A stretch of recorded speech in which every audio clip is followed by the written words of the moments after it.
ಮಾಜಿ ಸಚಿವ ಶಾಮನೂರು ಶಿವಶಂಕರಪ್ಪ ಅವರ ಅಂತ್ಯಕ್ರಿಯೆಗೆ ಸಿದ್ಧಗಂಗಾ ಮಠದಿಂದ ಸುಮಾರು 100 ವಿಶೇಷ ವಿಭೂತಿ ಗಟ್ಟಿಯನ್ನು ರವಾನಿಸಲಾಗಿದೆ.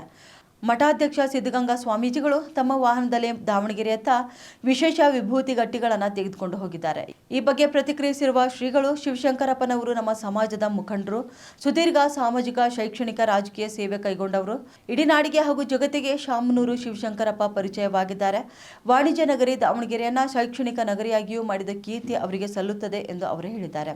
ಇನ್ನು ಒಂದೇ ಪಕ್ಷದಲ್ಲಿ ಇದ್ದು ಅವರು ಛಾಪು ಮೂಡಿಸಿದ್ದಾರೆ. ಪಕ್ಷ ನಿಷ್ಠೆಯಿಂದ ಇದ್ದು ಪಕ್ಷ ಬೆಳೆಸಿದವರು. ವೀರಶೈವ ಮಹಾಸಭಾದ ಅಧ್ಯಕ್ಷರಾಗಿ ಸಮಾಜದ ಸೇವೆ ಕೂಡ ಸಲ್ಲಿಸಿದ್ದಾರೆ. ಇನ್ನು ವೀರಶೈವ ಮಹಾಸಭಾವನ್ನ ಸಾಮಾಜಿಕ, ಆರ್ಥಿಕವಾಗಿ ಬಲಗೊಳಿಸಿದ ಕೀರ್ತಿ ಅವರದ್ದು. ಸಮಾಜದ ಐಕ್ಯತೆ, ಒಗ್ಗಟ್ಟನ್ನು ಮನಸ್ಸಿನಲ್ಲಿಟ್ಕೊಂಡು ಕೆಲಸ ಮಾಡಿದವರು ಅವರಾಗಿದ್ದಾರೆ. ಸಮಾಜದ ಜನರು ರಾಜಕೀಯವಾಗಿ, ಆರ್ಥಿಕವಾಗಿ ಮುಂದೆ ಬರಬೇಕು ಎನ್ನುವ ಕನಸು ಕಂಡಿದ್ರು.